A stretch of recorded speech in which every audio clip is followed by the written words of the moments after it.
আসসালামু আলাইকুম। আজকে আমরা ইংরেজি গ্রামারের একটা গুরুত্বপূর্ণ অংশ শিখব। সেটা হচ্ছে ভার্ব। তো ভার্বের মধ্যে যে ৩ টা সবচেয়ে বেশি গুরুত্বপূর্ণ আমরা আজকে সেই ৩ টাই দেখব। আর এর পরবর্তীতে আরও ২ টা ভার্ব আছে, সেটা হচ্ছে ফাইনাইট ভার্ব এবং নন ফাইনাইট ভার্ব। তো ফাইনাইট এবং নন ফাইনাইট ভার্ব সম্পর্কে আমরা এর পরে আলোচনা করব। কিন্তু আজকে আমরা ৩ টা ভার্ব শিখব। একটা হচ্ছে ট্রানজিটিভ ভার্ব, ইনট্রানজিটিভ ভার্ব, আর একটা হলো লিঙ্কিং ভার্ব। এই ৩ টা ভার্ব খুবই গুরুত্বপূর্ণ। এই ৩ টা ভার্ব যদি না চেনা যায় তাহলে কিন্তু আমরা ইংরেজি বাক্য দেখলে আমরা কিন্তু বলতে পারবো না যে কোনটা আমাদের হচ্ছে যে বাক্যে ট্রানজিটিভ ভার্ব হিসেবে বসছে বা কোনটা ইনট্রানজিটিভ ভার্ব হিসেবে বসছে অথবা কোনটা লিঙ্কিং ভার্ব হিসেবে বসছে। তো এই ৩ টায় আলোচনায় যাওয়ার আগে আমরা একটা কথা বলি। তার মধ্যে ফাইনাইট এবং নন ফাইনাইট ভার্ব কিন্তু আমাদের এই আলোচনার মধ্যে নেই, কিন্তু তারপরেও পৃথিবীর যত ভার্ব আছে সবগুলা ভার্ব কিন্তু ফাইনাইট এবং নন ফাইনাইট ভার্বের আন্ডারে পড়ে। হ্যাঁ, তো আমরা এখন মূল আলোচনায় চলে যাই।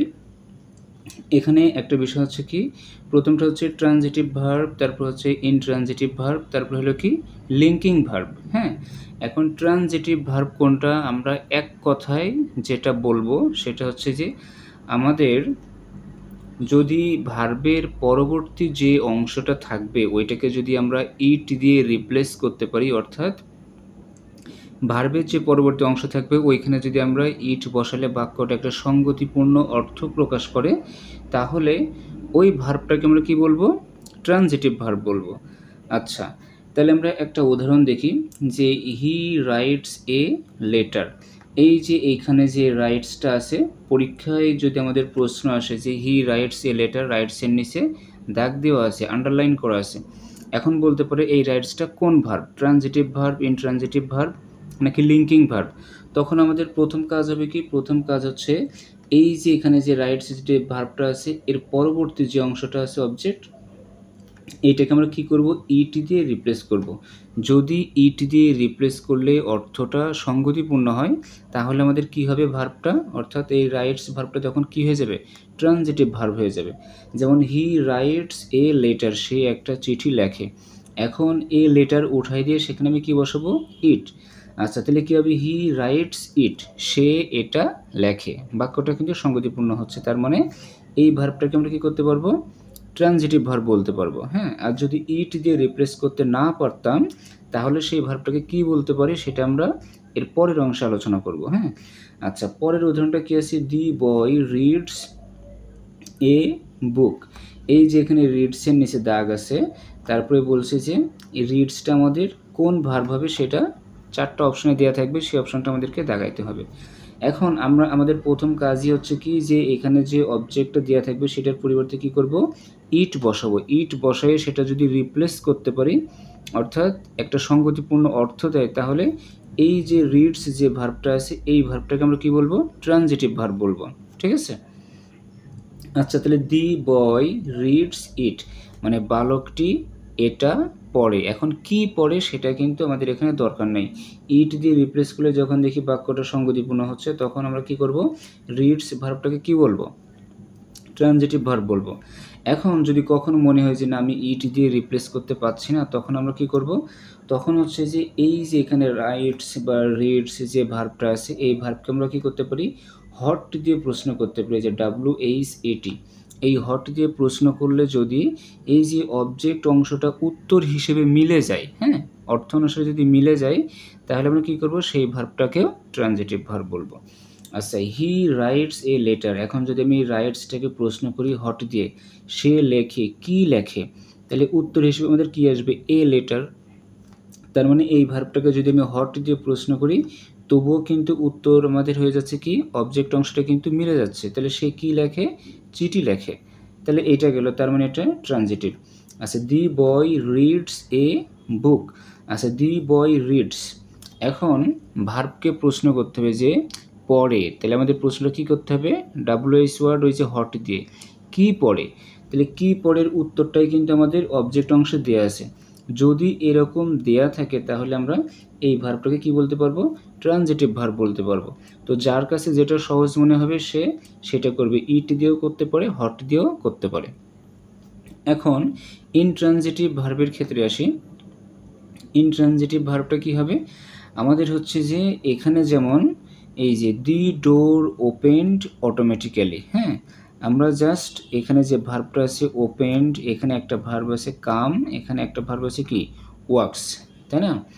আচ্ছা, আমাদের শুরুর কথা হচ্ছে যে আমাদের যদি একটা বাক্য দেয়া থাকে, এই বাক্যে যে ভার্বটা দেয়া থাকবে বলবে যে ভার্বটা কী verb, transitive verb, intransitive verb, linking verb, নাকি হচ্ছে যে অন্য কোনো ভার্ব, আর একটা অপশন দেয়া থাকলো। হ্যাঁ, এইরকম যদি দেওয়া থাকে তাহলে ভার্বের এই যে পরের যে অংশটা আছে এইটাকে যদি আমরা এই যে হেয়ার অথবা দেয়ার এই দুইটা দিয়ে যদি রিপ্লেস করতে পারি তাহলে আমরা কি বলবো, এই ভার্বটাকে ইনট্রানজিটিভ ভার্ব বলবো। হ্যাঁ, আচ্ছা, আরও সহজ করে যদি বলি যে হচ্ছে যে আমাদের যে অংশটা ইট দিয়ে রিপ্লেস করা যায় না সেই ভার্বটাকে আমরা কি বলতে পারি, ইনট্রানজিটিভ ভার্ব বলতে পারি। আবার যে ভার্বটাকে আমরা কি করতে পারবো, যে হেয়ার অথবা দেয়ার এগুলো দিয়ে রিপ্লেস করতে পারবো সেটাকে আমরা কি বলবো, ইনট্রানজিটিভ বলবো, তাই না? আচ্ছা, এখন এখানে কথা হচ্ছে যে দি ডোর ওপেনড অটোমেটিক্যালি, যদি আমাদের হেয়ার দেয়ার দিয়েও যদি করতে সমস্যা হয় তাহলে আমরা কি করব, এই যে এখানে চারটা আমাদের WH ওয়ার্ড আছে, যেমন এই যে হয়, হাউ, হোয়েন, হোয়ার, এই চারটা দিয়ে যদি আমরা এই ভার্বকে প্রশ্ন করি, হ্যাঁ, প্রশ্ন করার পর এই যে অতিরিক্ত যে অংশটা থাকবে এটাকে যদি উত্তর হিসেবে পাওয়া যায় তাহলে আমরা কি করব, এই ভার্বটাকে ইনট্রানজিটিভ ভার্ব বলবো। যেমন দি ডোর ওপেনড অটোমেটিক্যালি, তাহলে আমরা বলবো না যে হচ্ছে যে ডোরটা কিভাবে খুলেছিল, তাহলে উত্তর আসবে কি অটোমেটিক্যালি অথবা স্বয়ংক্রিয়ভাবে। এখন এই যে এখানে যে ওপেনড আছে এটাকে আমরা কি দিয়ে প্রশ্ন করব, হাউ দিয়ে। হ্যাঁ, আচ্ছা, হাউ হচ্ছে কি কিভাবে, তাহলে ডোরটি কিভাবে খুলেছিল, তাহলে উত্তর আসবে কিভাবে, এই যে অটোমেটিক্যালি, তার মানে এই যে অপশনটা কিন্তু মিলে যাচ্ছে। আচ্ছা, এই যদি মিলে যায় তাহলে আমরা কী করব, এই ভার্বটাকে ইনট্রানজিটিভ ভার্ব বলবো। আর যদি এই চারটা দিয়ে যদি না মেলে তাহলে আমাদের সেটা কি হয়ে যাবে, ট্রানজিটিভ হয়ে যাবে। তো যার কাছে যেটা সহজ মনে হয় সে সেটাই মনে রাখবে।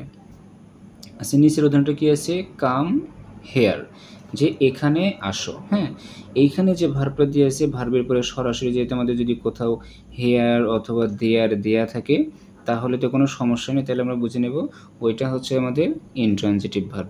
আবার যদি এখানে কোনো অন্য কোনো অবজেক্ট অংশ দেওয়া থাকে সেই অংশটাকে যদি আমরা হেয়ার অথবা দেয়ার দিয়েও রিপ্লেস করতে পারি তবুও এই ভার্বটা কী হয়ে যাবে, ইনট্রানজিটিভ হয়ে যাবে।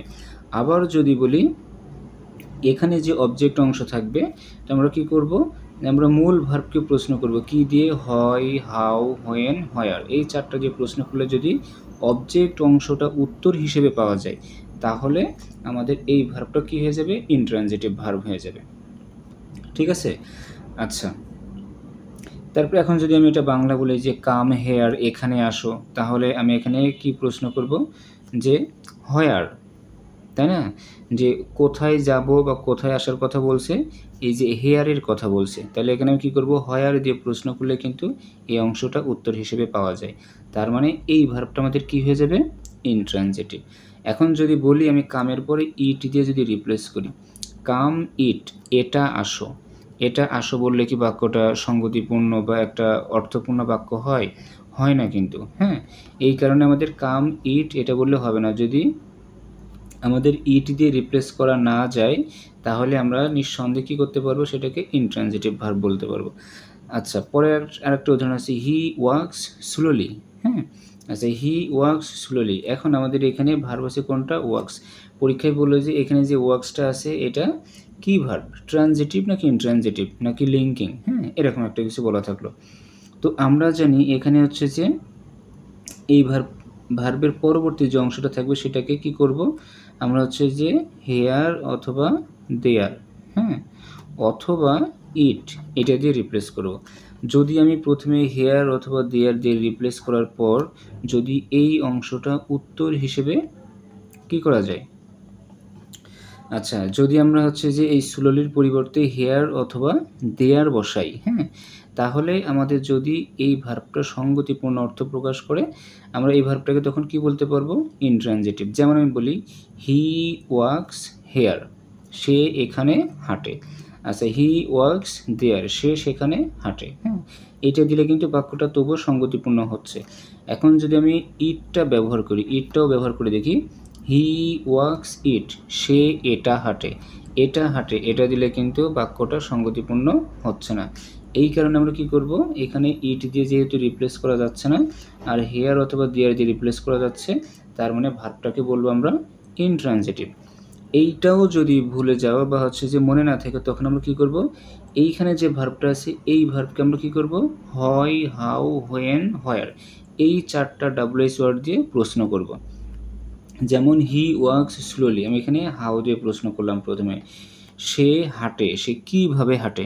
এখন কীভাবে অর্থাৎ হাউ দিয়ে যদি প্রশ্ন করি, তাহলে আমাদের এই যে উত্তর আসবে স্লোলি, সে ধীরে ধীরে হাঁটে, তাই না? কেউ যদি বলে যে সে কীভাবে হাঁটে, তাহলে যদি আমাদের উত্তরটা এখানে স্লোলি হয়, তাহলে কি হয়ে গেল, তাহলে আমাদের বাক্যটা অর্থপূর্ণ হচ্ছে না।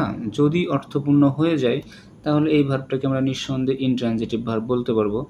তো এখানে কথা হচ্ছে যে ট্রানজিটিভ, ইনট্রানজিটিভ আমরা যদি ডিটেক্ট করতে চাই, তাহলে কিন্তু অনেকগুলো পদ্ধতিতেই করতে পারি। তো যার কাছে যেটা সহজ মনে হবে সে সেটা দিয়ে করতে পারবে। কারো কাছে যদি হট দিয়ে সহজ মনে হয়, তাহলে সে হট ব্যবহার করবে। কারো কাছে যদি মনে হয় না ইট দিয়ে সহজ আছে, তাহলে সে ইট ব্যবহার করবে।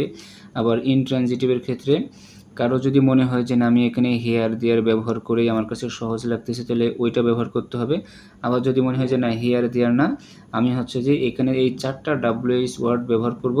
মূল ভার্বকে 4টা দিয়ে প্রশ্ন করার পর যদি অবজেক্ট অংশটা উত্তর হিসেবে পাওয়া যায়, তাহলে সেটা আমাদের ইনট্রানজিটিভ ভার্ব হবে, এবং এইটাই আমার জন্য সহজ মনে হচ্ছে। যদি এই রকম কারো কাছে মনে হয়, তাহলে সে ওইটাই করবে। হ্যাঁ, আচ্ছা, এরপরে আমাদের লাস্ট আরেকটা আছে, সেটা হচ্ছে কি লিঙ্কিং ভার্ব। লিঙ্কিং ভার্বটা কি, যখন আমরা দেখব যে আমাদের এই যে সাবজেক্ট এবং শেষে কি থাকবে, মূল ভার্বের পরবর্তী যে অংশটা থাকবে।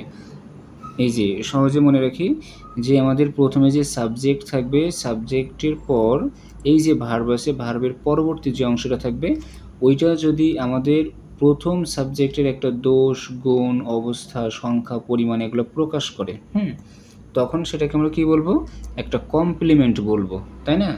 তো তাহলে আমরা এখন কি বলতে পারি, যে সাবজেক্ট এবং কমপ্লিমেন্ট এই দুইজনের মাঝখানে পৃথিবীর যে ভার্বটাই বসুক না কেন, সে ভার্বটাই হয়ে যাবে কি লিঙ্কিং ভার্ব। হ্যাঁ, তাহলে এই যে হি ওয়েন্ট ম্যাড, সে পাগল হয়ে গিয়েছিল। এখন এই যে ম্যাড মানে কি, এই যে পাগলটা কে হয়েছিল, সে হয়েছিল না? তাহলে এই যে হিরই একটা গুণ হচ্ছে ম্যাড, তার মানে এটা হচ্ছে একটা কমপ্লিমেন্ট। এখন এই সাবজেক্ট আর এই কমপ্লিমেন্টের মাঝখানে যে বসবে, সেটাই আমাদের লিঙ্কিং ভার্ব। পরের উদাহরণটা দেখি, তাহলে আরও ক্লিয়ার হবে। যে হানি টেস্ট সুইট, মধুর স্বাদ কেমন, মধুর স্বাদ হচ্ছে মিষ্টি। তাহলে হানি হচ্ছে আমাদের সাবজেক্ট, আর সুইট হচ্ছে কি, সুইট হচ্ছে যে এই হানিরই হচ্ছে একটা গুণ, তাই না? অথবা হানিরই হচ্ছে একটা ধর্ম হচ্ছে সুইট। তাহলে এইখানে যে সুইটটা আছে, এই সুইটটা আমাদের একটা কার গুণ প্রকাশ পাচ্ছে, এই যে হানির গুণ প্রকাশ পাচ্ছে। তার মানে হানির হচ্ছে একটা কমপ্লিমেন্ট হলো আমাদের কি সুইট, তাই না? আমরা যদি বলি যে এই মধুর স্বাদটি কেমন, কেউ হয়তো বলবে মিষ্টি, কেউ বলবে টক। তো আমরা মিষ্টি বলি অথবা টক বলি, যেটাই বলি না কেন, ওইটা সম্পর্কে যে তথ্যটা বলবো সেটাই হবে কমপ্লিমেন্ট। তাহলে এই সাবজেক্ট আর এই কমপ্লিমেন্ট এই দুইজনের মাঝখানে যে ভার্বটাই বসুক না কেন, সেই ভার্বটা কি হয়ে যাবে, লিঙ্কিং ভার্ব হয়ে যাবে। তাহলে টেস্ট হচ্ছে এখানে লিঙ্কিং ভার্ব। তো আশা করি আমি বোঝাতে পেরেছি। আর এরকম আমরা পরবর্তীতে ফাইনাইট এবং নন ফাইনাইট ভার্ব নিয়ে আলোচনা করব। তো আশা করি সে পর্যন্ত পাশেই থাকবেন। ধন্যবাদ।